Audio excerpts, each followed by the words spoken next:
está o se relaciona con el cuello anatómico línea central. ¿Ya? Entonces ahí tenemos el esquema para recordar los tres tipos de cuello, hablando anatómicamente. Ahora hay una forma en la que se describe de manera más específica en cómo se relacionan los tejidos de la pieza dentaria a ese nivel.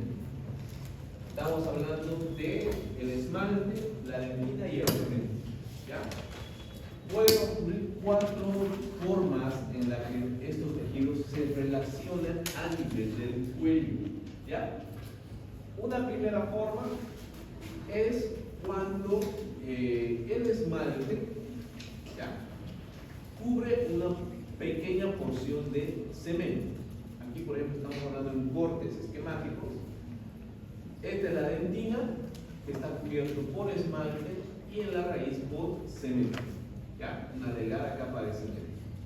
En una primera forma, estamos viendo que el esmalte está cubriendo una pequeña porción de cemento. En otra forma, es el cemento quien está cubriendo al esmalte. En este otro tipo, el esmalte y la dentina ambos coinciden en un solo nivel, ninguno cubre al otro, ¿no? Ambos llegan a coincidir y terminar en un solo. Y otro cuarto, menos frecuente, es cuando esmalte y cemento están completamente separados y dejan un espacio de dentina al descubierto. ¿Ya? Mucho menos frecuente. ¿Ya? Es la forma en la que se relacionan, repito, los tejidos del diente a nivel del cuello. Vamos a hablar ahora sobre la raíz dental. ¿Ya? La raíz del diente, pero es una parte del diente que está implantada en los huesos maxilares. Es generalmente de forma cónica y su tamaño es más larga que la corona. Tiene que haber una proporción entre el tamaño de la raíz y el tamaño de la corona. Se habla de que, no sé si aquí está hablando, a ver, volumen.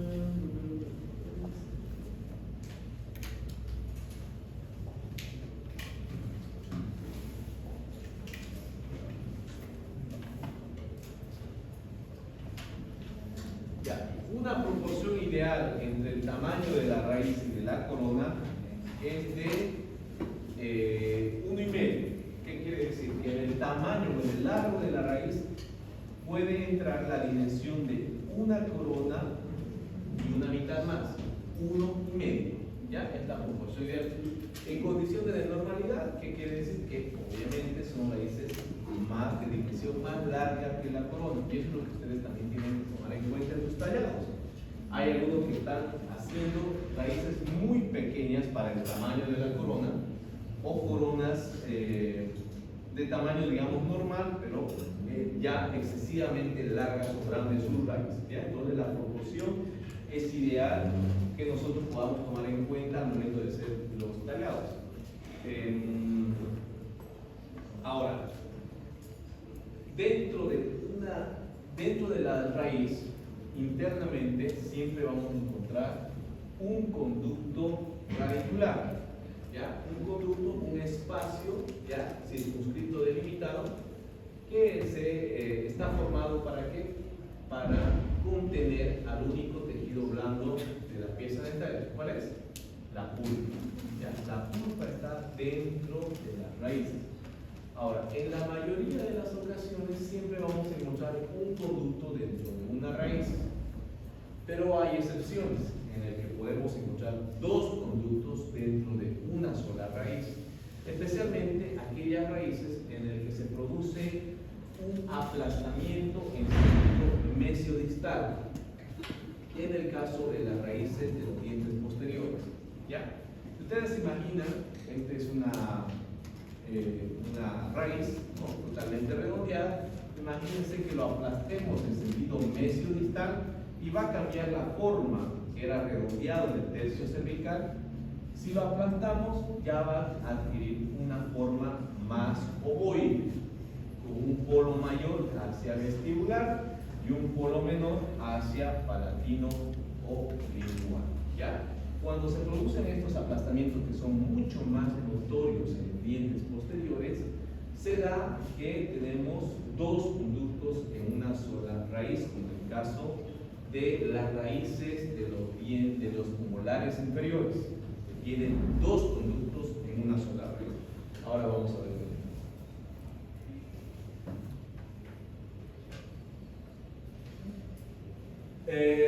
De acuerdo al volumen, al grosor de las raíces, podemos encontrar raíces muy gruesas, muy potentes, que permiten una muy buena implantación, como en el caso de los caninos. Los caninos son los que más, los dientes, o los caninos, perdón, son los que tienen una raíz más gruesa, de un grosor más notorio, ¿ya? Seguido por los incisivos superiores. Estoy hablando del grosor de la raíz, ¿ya? Pero también tenemos raíces de grosor mediano y delgadas. Por ejemplo, medianas están los laterales, están los premolares, y las raíces más delgadas, como por ejemplo las raíces de los incisivos inferiores, que son los que tienen raíces más delgaditas. De acuerdo al número, tenemos uniradiculares y multiradiculares. También ya lo habíamos explicado en algún momento, que de todo el sector anterior, incluidos los premolares, son denominados uniradiculares, excepto el premolar superior, excepto el primer premolar superior. Los demás, los molares y el primer premolar superior, son multiradiculares. 3 raíces para los molares superiores, 2 raíces para los molares inferiores. La dirección, en relación con la dirección del eje de la corona, en una posición vertical, si mantenemos el eje de la corona totalmente recto o verticalizado, la raíz o la dirección de la raíz nunca va a ser totalmente recta, sino va a tener algún grado de inclinación, ¿ya?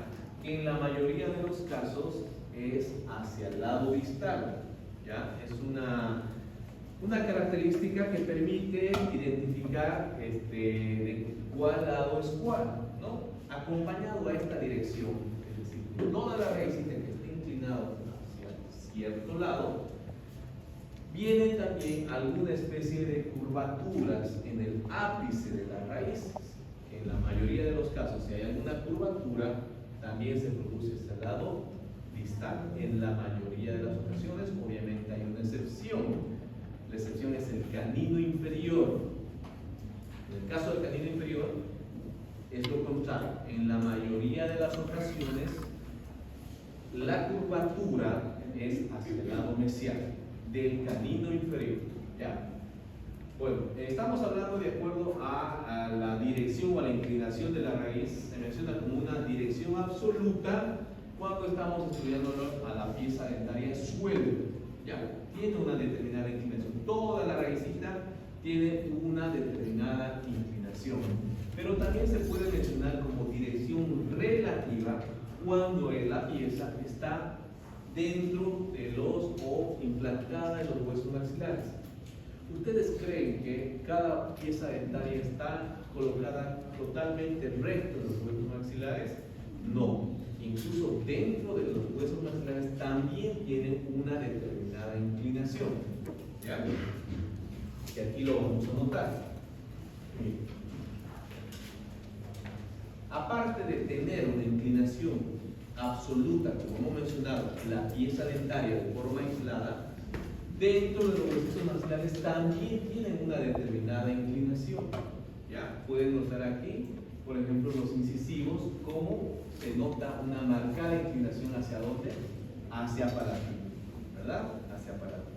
Entonces, a esta forma de inclinarse o de implantarse en los huesos maxilares se denomina como dirección relativa, ¿ya? Dirección relativa o posición relativa.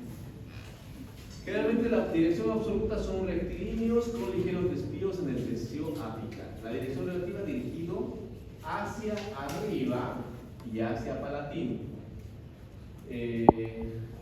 Ahora, la clasificación de estas desviaciones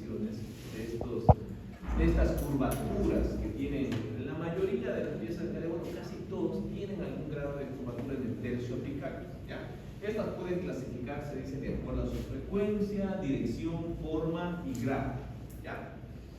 Por ejemplo, de acuerdo a su frecuencia, se pueden clasificar en normales y contingentes. Las normales son cuando este tipo de curvaturas no son tan acentuadas. O sea, es normal que todas las piezas dentarias tienen un grado de curvatura. Pero las contingentes, por ejemplo, es raro encontrar una raíz, totalmente recta, ¿ya? Eso nos permite diferenciarlas entre un grado de curvatura normal o algo que no es tan frecuente, por eso se denomina de acuerdo a su frecuencia. De acuerdo a la dirección, simplemente hacia qué lado se produce la desviación de la curvatura. Tenemos hacia el lado mesial, distal, vestibular, o sea, hacia cualquier lado se puede producir esta curvatura. Pero si hablamos de la dirección de acuerdo a su frecuencia, ¿cuál sería de estas? Entran al grupo de los normales. Los que se desvían hacia el lado distal. Todas las demás, porque no es, al grupo de las normales y cuáles al grupo de las contingentes, ¿correcto? Es más normal que las desviaciones de estas curvaturas sean hacia el lado distal, ¿verdad? Eso es el grupo de los normales. Contingentes ya serían si hay curvaduras hacia el lado mesial, hacia vestibular o hacia el distal. Es el grupo de los contingentes. Cuando hablamos de la forma, puede ser ya sea curvaturas, que es lo normal, curvatura normal, ¿no? Pero es contingente si estas son angulaciones. ¿Cuál es la diferencia de una y otra? Que las angulaciones forman un ángulo muy notorio, es decir, un codo, una esquina muy notoria. Ya es la diferencia entre curvatura y angulación. Lo normal es que sean curvaturas, entra al grupo de las normales. Contingentes si es que son angulaciones, es que la raíz está completamente doblada, formando una especie de escuadra, una especie de codo. Es contingente. Y en el caso, o tomando en cuenta el grado, lo normal es de que esta curvatura esté entre acentuada y mediana. Pero si es una curvatura muy notoria, muy marcada, no es normal, no entra al grupo de las contingentes. Entonces, como ven, nos sirve para determinar cuáles son consideradas normales y cuáles son consideradas contingentes a un patrón normal de presentación de la forma de las raíces en la pieza dental. ¿Ya? Como vamos a ver ahora. De acuerdo al número y situación de las raíces, ya habíamos hablado varias veces, ¿no? 3 para molares superiores, 2 para los molares inferiores. Obviamente hay algunas situaciones en las que este grupo ya he estado hablando de alguna alteración de la forma de las piezas dentarias, se puede producir un aumento de las raíces. No es raro encontrar, por ejemplo, un premolar con 3 raíces, 2 hacia el lado vestibular y 1 hacia el lado palatino. O una separación de una raíz, que también puede suceder. De las 3 raíces que tiene un molar superior, una se puede llegar a dividir. Estamos hablando de 2 situaciones. Una en la que se forme una raíz de manera independiente, aumentando el número básico de raíces, ¿no? O sea, una separación de una raíz considerada normal, frecuente, ¿ya? Por ejemplo, en el caso de los molares, se ha sabido encontrar, en el caso de los molares superiores, la raíz mesiovestibular es la que, en este caso, es la que puede llegar a dividirse, dando la forma o la apariencia de tener 4 raíces. En realidad tenemos 4 raíces, o 4 ápices, ¿no? 2 corresponden a la raíz mesial, una a la raíz distal y una a la raíz palatina.